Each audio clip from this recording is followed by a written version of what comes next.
কারে ভালোবাসে? যে আজকেও ধোকা দিবে, কালকেও ধোকা দিবে, যে আজকেও ছেঁকা দিতে পারে, কালকেও ছেঁকা দিতে পারে, তারে ভালোবাসে। ভালোবেসে জীবন যৌবন সব শেষ।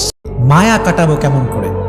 মায়া এই শব্দটা বড় খারাপ, আবার এই শব্দটা অনেক ভালো। এটা দুটো সাইড আছে। যখন আপনার একটা জিনিসের প্রতি মায়া লেগে যাবে, যদি এটা অতিরিক্ত পর্যায়ে হয়ে যায়, এক্সট্রিম লেভেলে চলে যায়, দ্যাট ইজ ভেরি ডেঞ্জারাস। কারণ মায়াটা মানুষকে তিলে তিলে তিলে শেষ করে দেয়, শেষ করে দেয় মানুষের জীবনটাকে। তবে মায়ার অনেকগুলো ক্যাটাগরি আছে। এক একজনের মায়া এক এক জিনিসের প্রতি। কারো মায়া টাকার প্রতি, কারো মায়া বাড়ির প্রতি, কারো মায়া বইয়ের প্রতি, আবার অনেক যুবকের মায়া হচ্ছে গার্লফ্রেন্ডের প্রতি। আছে না নাই? এক একজনের মায়ার সোর্সটা এক এক রকম। অনেক যুবক আমারে মেসেজ দেয় যে হুজুর, হুজুর কি যে কষ্ট জীবনে, একজন মেরে ভালোবাসছিলাম হুজুর, হাতে আমারে বাদ দিয়ে আরেকজন বিয়ে করে ফেলছে। জীবনে কষ্টের শেষ নাই। তো ওই যে মায়াটা লেগে যায়, ওই মায়াটা ওভারকাম করতে পারে না। দ্যাটস ওয়াই দেখবেন আপনি যখন কোনো যুবকের দিকে তাকাবেন, আপনি জাস্ট এটা ইমাজিন করবেন হি ইজ টোটালি ডিপ্রেসড, তার লাইফে সুখ বলতে কিছু নাই। কেন? ওই যে মায়া, মায়াটা আমাদেরকে শেষ করে দেয়। তবে ছোট্ট একটা বাক্য বলি। সেদিন আমি তারিক Jamil, one of the most famous scholar in Pakistan, even in the world, একদম বিশ্বব্যাপী একজন ফেমাস স্কলার, তার নাম হচ্ছে তারিক জামিল। উনি ওনার বয়ানে বলছিলেন যে इंसान ये बड़ी अजीब चीज होती है, किससे प्यार करता है? जो आज भी छोड़ सकता है, कल भी छोड़ सकता है, जो आज भी धोखा दे सकता है, कल भी धोखा दे सकता है। বললেন যে মানুষ বড় আজীব প্রাণী, আশ্চর্য প্রাণী। কারে ভালোবাসে? যে আজকেও ধোকা দিবে, কালকেও ধোকা দিবে, যে আজকেও ছেঁকা দিতে পারে, কালকেও ছেঁকা দিতে পারে, তারে ভালোবাসে। ভালোবেসে জীবন যৌবন সব শেষ, এভরিথিং ইজ লস্ট। আজীব প্রাণী মানুষ। প্রিয় ভাইরা, যদি মায়া কাটাতে চান, দুটো টিপস অ্যাপ্লাই করবেন। আমার সঙ্গে তাকায় বলেন, কয়টা টিপস?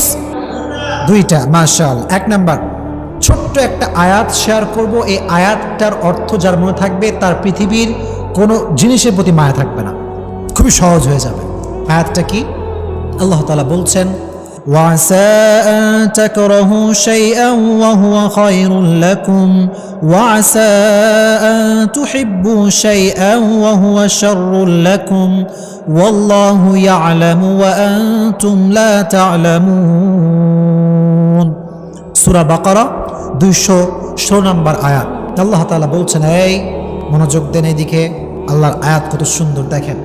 আল্লাহ তাআলা বলছেন, ও মাই worshipper, sometimes you like something and you want that from your heart, but I'm not going to give it to you। আল্লাহ বলছেন, বান্দা, মাঝে মাঝে কোনো জিনিস তোর এত বেশি ভালো লাগে, এত বেশি পছন্দ হয় যে মনে হয় এইটা না পাইলে আমার পুরো জীবনটাই শেষ হয়ে যাবে, এবং তুই ওইটাকে মন থেকে চাস যে আল্লাহ আমারে দাও। দিন রাত, তাহাজ্জুদ, মাগরিব, আসর, এশা, always you want that from your heart. মন থেকে চাস তুই, কিন্তু আল্লাহ বলছেন, I am not going to give it to you. আমি তোরে দিব না এটা। আল্লাহ দিবা না মানে? আল্লাহ বলে, বান্দা, তোর জন্য কোনটা ভালো হবে, কোনটা বেস্ট, কোনটা পারফেক্ট, এটা তোর চাইতে ভালো জানে একজন। তিনি কে? আল্লাহ নোজ বেটার দেন ইউ। আল্লাহ আপনার চাইতে ভালো জানে। ম্যান, আমার ডিসিশন ভুল হতে পারে, আমার চয়েসটা ভুল হতে পারে, কিন্তু আল্লাহর ডিসিশন ভুল হতে পারে? এত আসতে বলেন কেন? ভুল হতে পারে? It's quite impossible. Just wait. وَعَسَىٰ أَن تَكْرَهُوا شَيْئًا وَهُوَ خَيْرٌ لَكُمْ। এটা প্রথম আয়াতের ট্রান্সলেশন করছি এবার।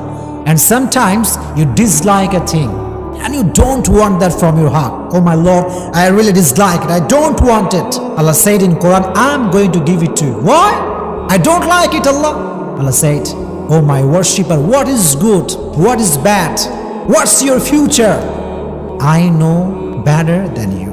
আল্লাহ বলছে, গোলাম, তোর এটা অপছন্দ, এটা আমি বুঝতে পারতেছি, তুই মনে করছিস এটা তোর জন্য ভালো না, কিন্তু আমি জানি এটা তোর জন্য ভালো হবে। বিকজ ইন ফিউচার, ভবিষ্যতে কি হতে পারে, we do not have an idea about it. আমরা জানি না, কিন্তু ভবিষ্যতে কোনটা হবে জানে একজন। জবান খুলে বলেন, তিনি কে? আল্লাহ জানেন। এটা আল্লাহ তাআলা জানেন, আমি জানি না, আপনি জানেন না। এজন্য যুবকদেরকে বলছি, মেয়েদেরকেও বলছি, যেহেতু এটা মায়েরাও শুনছেন, যুবকদেরকে বলছি এই কথা। এই জন্য মাঝে মাঝে এরকম হতে পারে যে কোনো মেয়েকে তুমি পছন্দ করেছো, ফর এক্সাম্পল বলছি, এবং খুবই সিরিয়াস ইস্যু এইটা। তো দেখো, আমাদের যেই ভেতরে উত্তেজনা, ভেতরে যে রক্ত গরম, এটার কারণে কি হয় জানো? কোনো একটা মেয়ে সুন্দর হলে, কোয়ালিফাইড হলে, মনের মতো হলে এমন মনে হয় যে এটাকে না পেলে মনে হয় আমার পুরো লাইফটাই ওয়েস্টেড। এটা মনে হয় যে আমার পুরো জীবনটা নষ্ট হয়ে গেছে যদি একে না পাই, আমি হয়ে যাবে আর কিরকম মনে করি আমরা। মনে রাখবেন প্রিয় ভাইরা, যদি কোনো মেয়ে আপনার জন্য না থাকে, আপনার কপালে না থাকে, আপনি আজীবন দোয়া করে কোনো কাজ হবে না, আজীবন চাইবেন, এটার কোনো ফায়দা হবে না। বিকজ আগেই বলেছি, আল্লাহ নোজ বেটার দ্যান ইউ। আপনার জন্য কোন মেয়ে বেস্ট হবে, আপনার জন্য কোন মেয়ে অ্যাজ এ ওয়াইফ পারফেক্ট হবে, মাদেরকে বলছি আপনার মেয়েকে বোঝাবেন যে আরে মেয়ে শোন, তোর জন্য কোনটা ভালো হবে, তোর হাজবেন্ড হিসেবে কে পারফেক্ট হবে, কে কেয়ার করবে, কে কেয়ার করবে না, এটা তো দুনিয়ার কেউ জানে না, শুধুমাত্র একজন জানে, তিনি কে? যদি আল্লাহ জানেন, আপনি ভাববেন যে আল্লাহ, whatever I have lost, I believe that was not perfect for me. আমি আমার লাইফে যা যা হারিয়েছি, এটা আমি বিশ্বাস করি যেটা আমার জন্য পারফেক্ট ছিল না, দ্যাটস ওয়াই আপনি আমাকে দেন নাই। এটা যদি বিলিভ করতে পারেন মন থেকে যে আল্লাহ, যা হারাই ফেলছি এটা তোমার ইচ্ছা ছিল, যা পাবো এটাও তোমার ইচ্ছা, so whatever I have lost, I have no problem, I'm just trying to be a grateful person and I'm saying alhamdulillah. পড়েন আলহামদুলিল্লাহ। যা হারাইছেন ডাজন্ট ম্যাটার, যেটা হারিয়ে গেছে এটা পাবার নয়, যেটা আমার ছিল এটা তো আসবে একদিন ইনশাআল্লাহ। Just try to put your trust on your Lord. রবকে ভরসা করেন যে আল্লাহ, যা হারাইছি এটা আমার জন্য ছিল না, তুমি আমারে যা দিবা এটা পেয়ে আমি পড়তে চাই আলহামদুলিল্লাহ।